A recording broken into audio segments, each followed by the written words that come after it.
I want to talk about these failed medical theories over the last, say 6, 7, 8,000 years.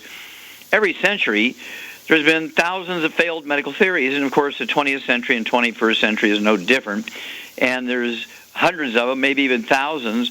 But I want to talk about some of the more common ones. Obesity. The medical system for the last close to 100 years, and the medical sort of leanings of the government, which follows the directives of the medical group, that obesity is due to lack of exercise and eating too much. Well, it turns out that obesity is due to a simple deficiency of a nutritional category, and some nutrients in that category. If you're deficient in them, you're going to be a 600-pound, 800-pound person. And, of course, we have a wonderful system to deal with that. We have the healthy weight loss pack, and we can get into that another day. And then there's the salt thing. Oh, yes, salt is terrible for you because it increases your risk of high blood pressure and cardiovascular disease, particularly if you're African-American or black.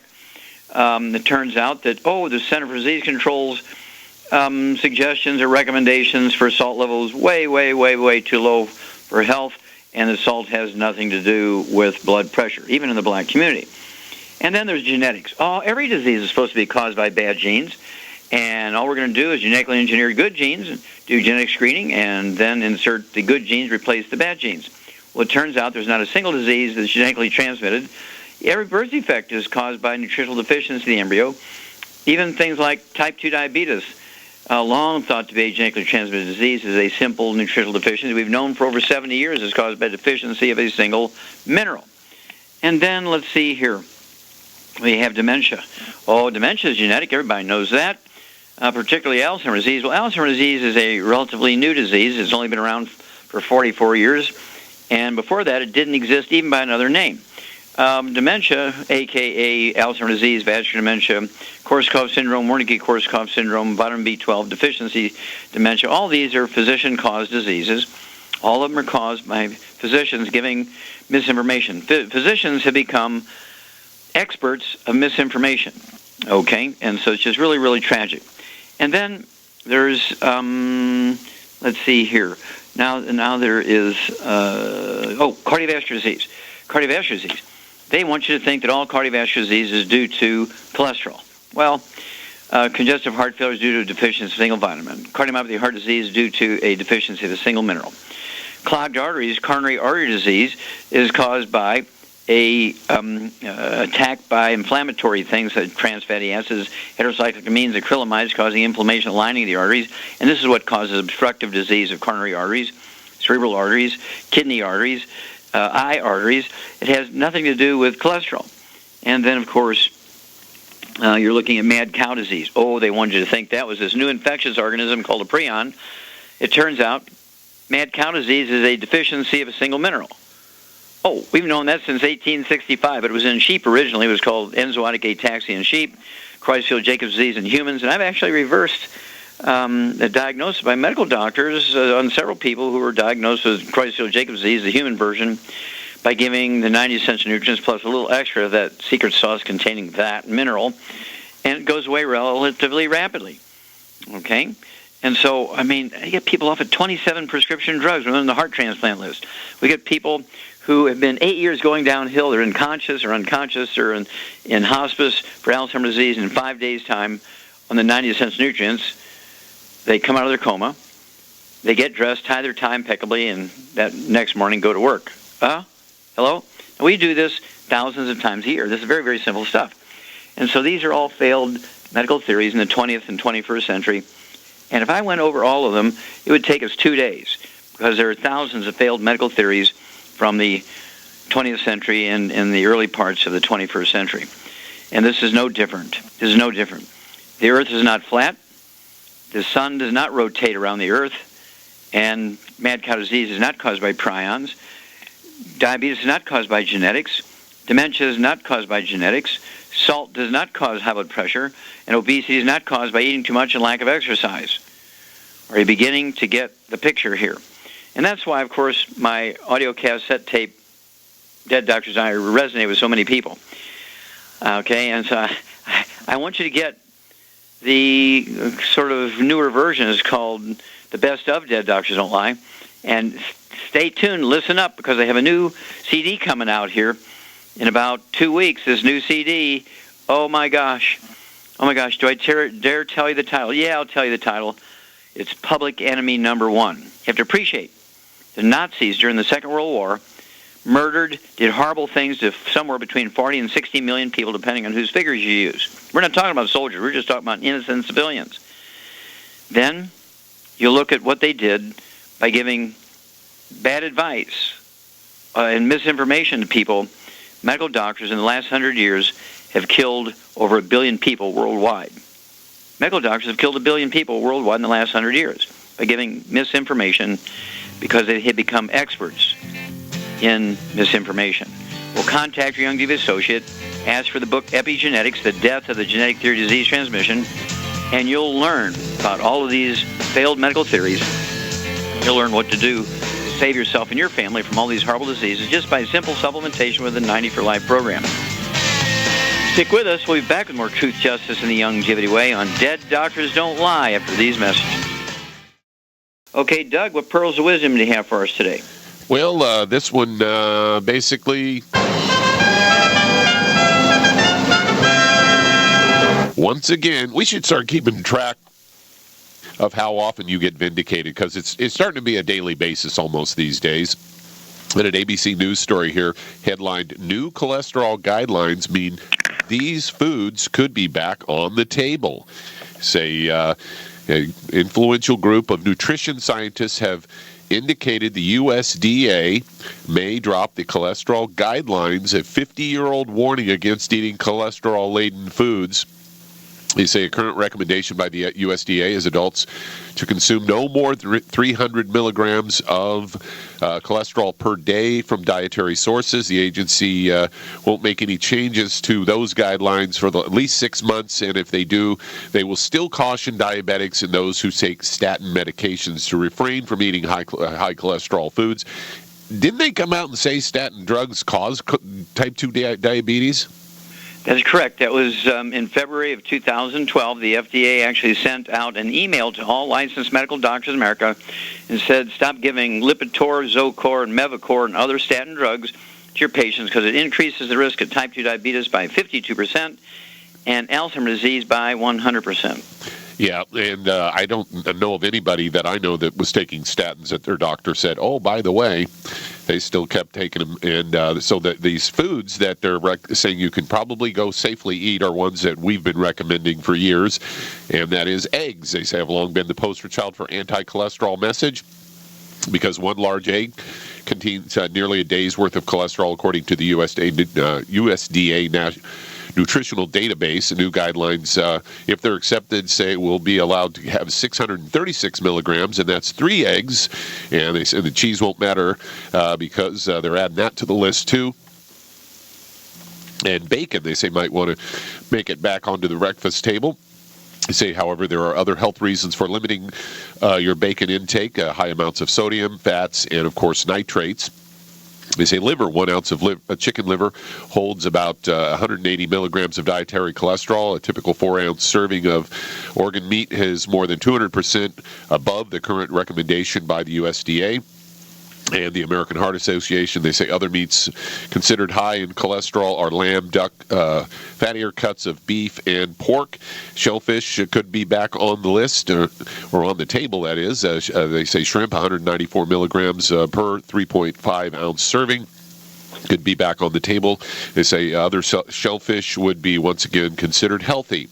And then whole-fat dairy, they say choosing whole milk with 24 milligrams of cholesterol compared to 5 for fat-free. So you might consider switching from a 3-ounce serving of low-fat cheese to a full-fat cheese with approximately 30% of the current daily limit. So all the stuff you've been recommending for years is back on the list again, Doc. Well, thank you for that one, Doug. I actually first said it in 1971.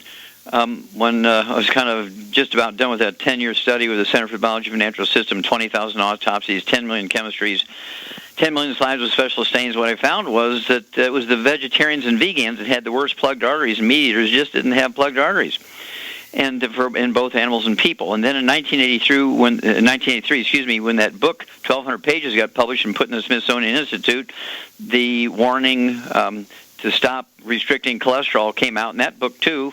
And then 1993 is one of the featured of the 8 most controversial stories in this audio cassette tape, Dead Doctors Don't Lie, 1993. And, of course, it came out again in 2008 in the book Immortality.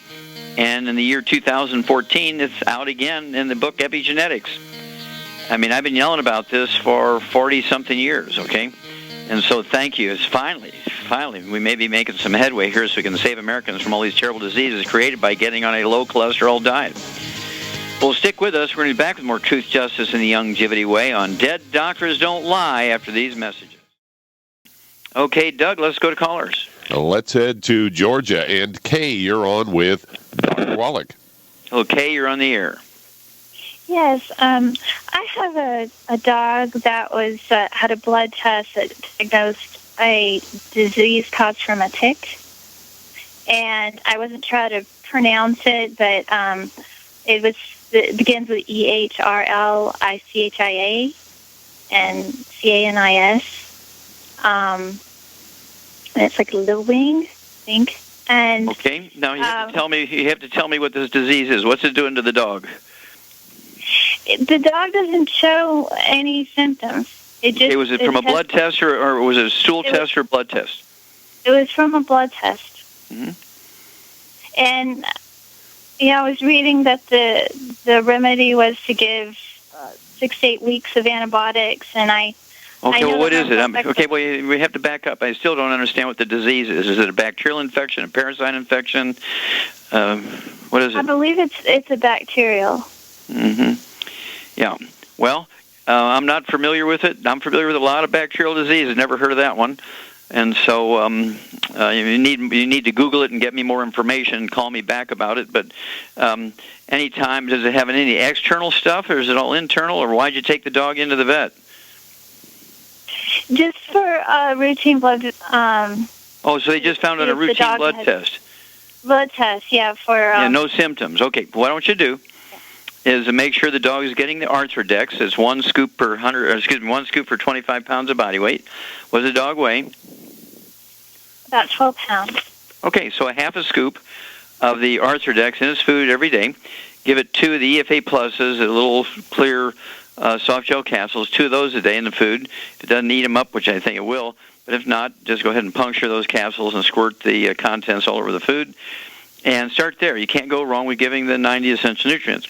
And then Google it and call me back tomorrow and give me some more information, because I'm just sort of floating out here, not being able to answer anything more specifically because I'm still not understanding what the disease is. Okay, Doug, we got time to start another one? We certainly do. Let's head to Minnesota. And Dan, you are on with Dr. Wallach. Dan, you're on the air. Hey, Dr. Wallach. Thanks so much for taking my call. Yes, sir. What's up? I just wanted to start out and say thank you so much for all of the work you've done to help animals and people, and you're kind of my hero, so thank you very much. Thank you. Well, you're very kind. How can I help you today?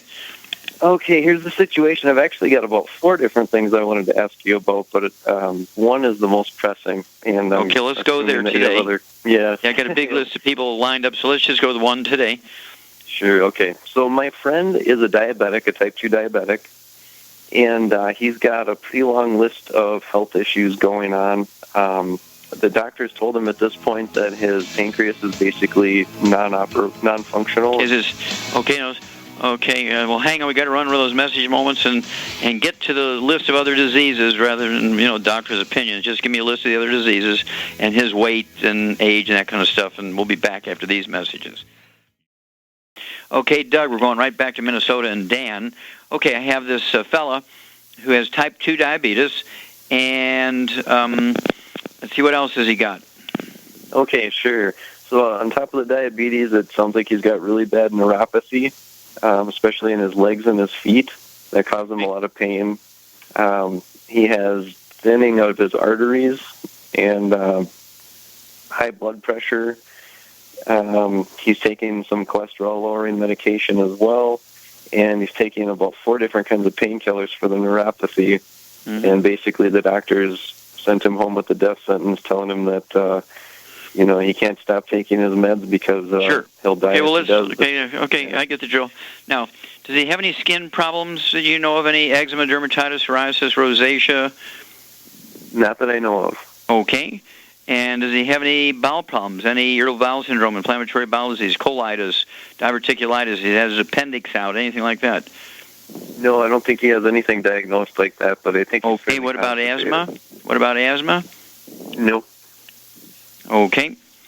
Well, let's see here. Shar, this is a Shar thing. This guy's got high blood pressure.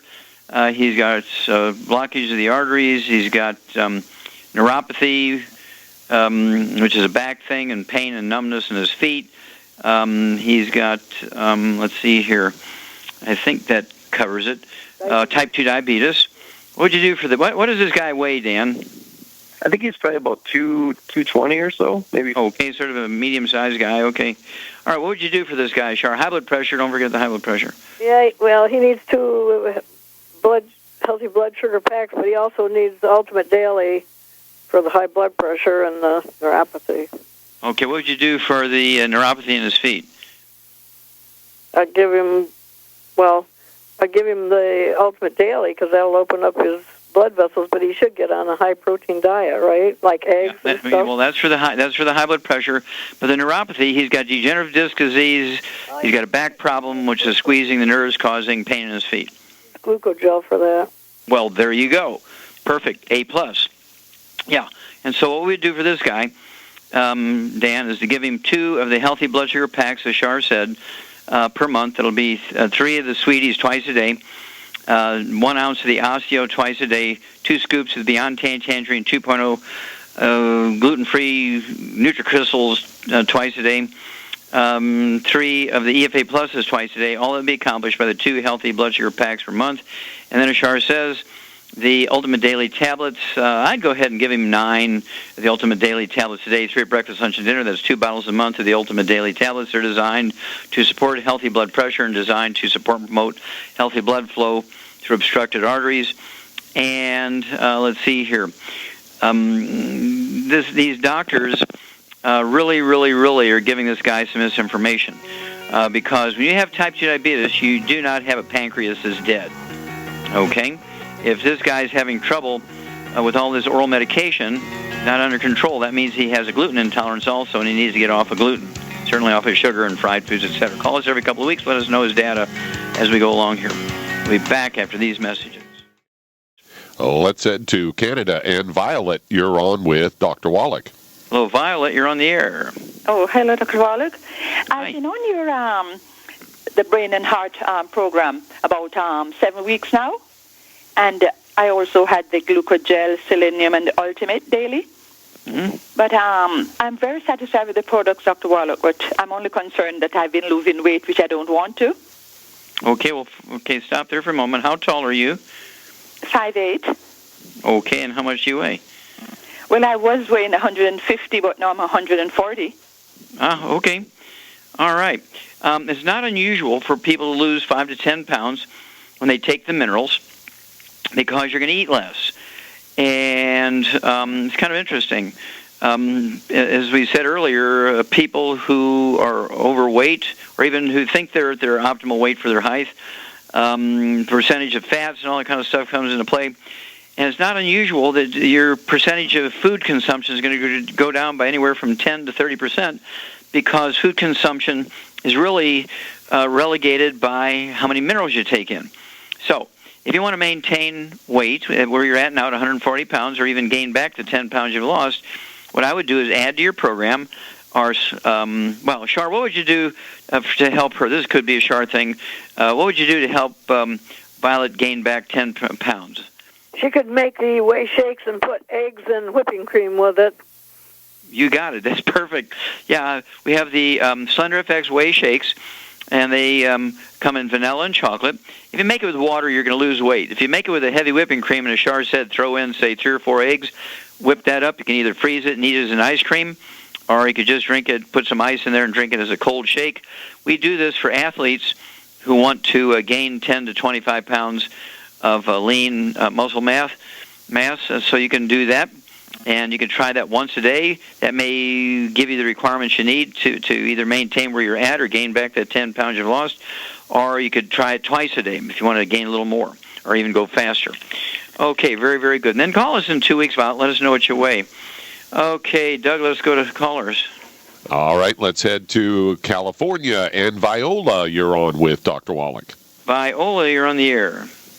Yes, Dr. Wallach, I have almost like a year a discoloration around my ankles, and I went to the doctor and they didn't know what it is. And it's now I've been getting like acupuncture. They told me like circulation. The color had got like lighter, and I know there's something wrong because I'm getting also like numbness in my arms and feet. And I just don't know what kind of... Sure. How much do you weigh? I weigh 147. Okay, and how tall are you? 5'2". Okay. Okay, so we're a little... I like somebody who's 5'2" to weigh like 105, 110 max. So he might be 30, 35 pounds overweight here, unless you're a bodybuilder kind of thing. It could be a circulation problem. It could be other things. Do you have any history of skin problems, any eczema, dermatitis, psoriasis, or rosacea? No, I don't have any of the skin issues. Okay, do you have any respiratory stuff, chronic bronchitis, asthma? No, but I've been also experiencing for like over a year, same thing, like I feel like tightness and my chest. Okay, okay. And the doctor said what? And the doctor said, oh, maybe it's asthma. And she gave me the inhaler, but I did not use it. Okay. Now, but did he check out your heart and make sure there was no heart problems? No, they didn't check. Did he listen to your heart? Yes. Okay, so he didn't hear any murmurs or anything going on with your heart? They didn't tell me anything, no. Okay. And so did he tell you anything other than it might be asthma and gave you an inhaler? Yeah, she gave me an inhaler. Okay. Do you ever have any bowel problems, any constipation or diarrhea? Yes, I do. Okay, is this kind of a regular thing, or is it just recent, or what? Over the years, it's been more like a regular. Mm-hmm. Okay, Shar, this is a Shar thing. What do you think Viola's problem is? She got tightness of the chest. Doctor thinks it might be asthma. She's overweight a little bit, maybe 30 pounds. Oh, asthma, it's a gluten problem, and the overweight is because she's not absorbing the nutrients that she's getting, because she's not able to use them. Yeah. Okay, so what would you do for her? She weighs 147 pounds. What would you give her, remembering that she might have some circulation problem in her legs? I would give her the Healthy Brain and Heart Pack and put her on the Ultimate Daily. Also. Very, very good. And because she weighs 147 pounds, Viola, you're just right at that point where I would give you 2. And so we're going to give you 2 of the Healthy Brain and Heart Packs, as Shar says.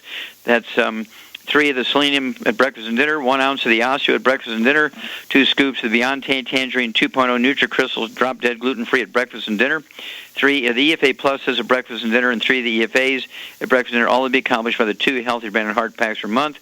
I'd also go ahead, as Shar said, take the Ultimate Daily tablets, 3 of those twice a day, 1 bottle a month, and they're designed to support and promote healthy blood pressure and to support healthy blood flow through obstructed arteries. And the gluten-free diet, absolutely gluten-free, as Shar said, and no gluten, no wheat, barley, rye, and oats, no fried foods, no processed meats, nitrates, nitrites. That means no deli slices, sandwich meat, sausage, ham, bacon, bologna, salami, pastrami, pepperoni, jerky. No oils. It means no olive oil, no coconut oil, no margarine, mayonnaise, salad dressing, cooking oils.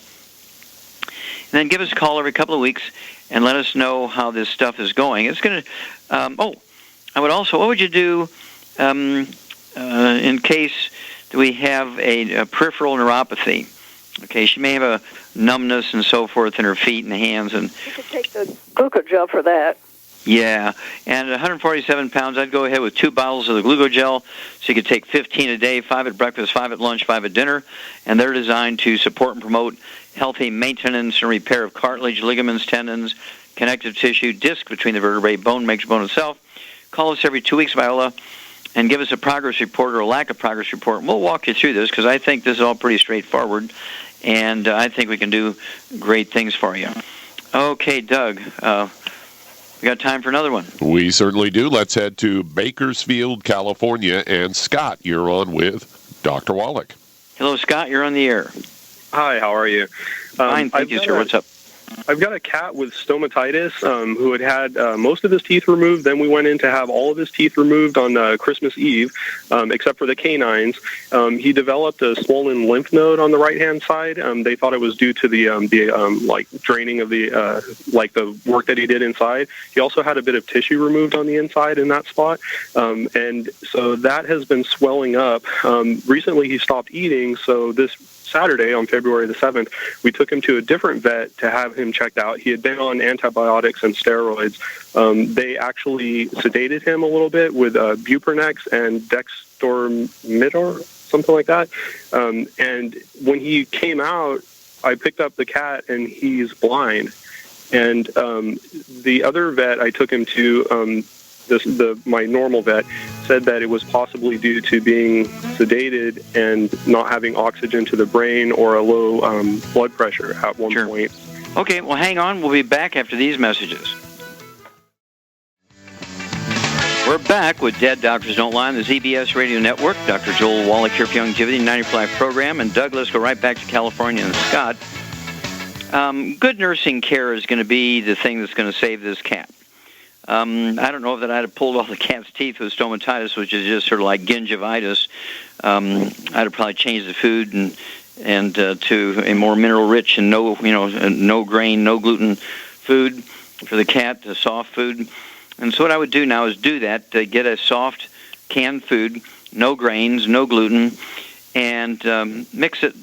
Let's say it tells you how much to give for the cat might weigh 4 or 6 pounds, and so you want to give it appropriate for the cat. But I would divide it in half. Let's say it says a half a can. I would give it a quarter of a can of breakfast and a quarter of a can of dinner, because I want you to give it a half a scoop of the Arthrodex in the morning meal and a half a scoop of the Arthrodex in the evening meal. Also 2 of the EFA Pluses a day, 1 EFA Plus at breakfast and dinner. If the cat won't eat them just like they are, they kind of smell fishy because there's fish oil in them. I'd puncture them and squirt the fish oil all over the food. So it'd be 1 in the morning, 1 in the evening. And again, it's going to be good nursing care. I add those eggs and whole milk to that cat's diet. That's going to make the difference here. And then call us, let us know what's going on. The vision may or may not return. Okay, Doug, how much time we have here? Let's see, we got about 3 minutes here. Okay, let's try another one. All right, let's head to Arkansas. And Kevin, you're on with Dr. Wallach. Kevin, you're on the air. Yes. Yes, sir. How can we help you? I've been on your bone and joint pack, and I've had good results, and I am gluten intolerant. The reason I'm calling is I recently got diagnosed with Fuchs' eye disease of the cornea, and they claim they don't know what causes it or what to do about it. Okay, is this, give me the name of the disease again? Fuchs, Fuchs. Okay, I love it when doctors name stuff after them. Yeah, there's actually a disease called keratoconus in the eye. Is this an ulcer in the cornea of your eye? No, they claim it's just cells that are missing in the cornea, and they get to fill in, the blank spaces get filled in with water. Okay, the cornea. Okay, you're talking about the clear portion of the eye that the light goes through. Okay, right? Right. Yeah, okay. I suspect that you have a condition called keratitis. Do you have any dry, rough skin on your arms or legs? Yes, sir. Okay. This is a vitamin A deficiency. This is always caused by, it could be called dry eye. It could be called keratoconus. And so, these guys are miserable when it comes to nutrition. I'd go on a gluten-free diet, absolutely gluten-free, and no fried foods, no processed meats, no oils. And what would you give him for a supplement program, Shar? For the eyes, I would give him the healthy healthy brain and heart pack for the eyes. Okay, how much do you weigh, Kevin? 170. Okay, I'd take 2 healthy brain and heart packs. That's the selenium, the osteo, the Beyond Tangerine 2.0 NutriCrystals, the EFA Pluses, and the EFAs. That would be two of the healthy brain and heart packs. I'd also throw in the Vision FX, 3 of those twice a day, 2 bottles a month. And the Ultimate Daily tablets, 3 twice a day, that's 1 bottle a month. That's going to give you enough vitamin A to deal with this ulcer on the cornea of the eye. But you got to stay away from gluten. Absolutely drop dead. No wheat, barley, rye, and oats. I'd get a hold of that CD called Serial Killers so you can listen to it several times and identify all the places you're going to find hidden gluten, okay, because this is what gets you in trouble. It's very difficult to absorb vitamin A and beta-carotene when you have a gluten intolerance. And just about everybody that has this ulcerative cornea or keratoconus, which is an ulcer and the pressure inside the eye bulges the inside membranes out, dry eye, all these things are caused by gluten intolerance and, say, secondary vitamin A deficiency. Okay, give us a call every couple of weeks. Thank you so much, Shar. Right on today. Great job. Thank you so much, Doug and Richard. Superlative job, as usual. God bless each and every one of you. God bless our troops. God bless our Navy SEALs. And God bless America.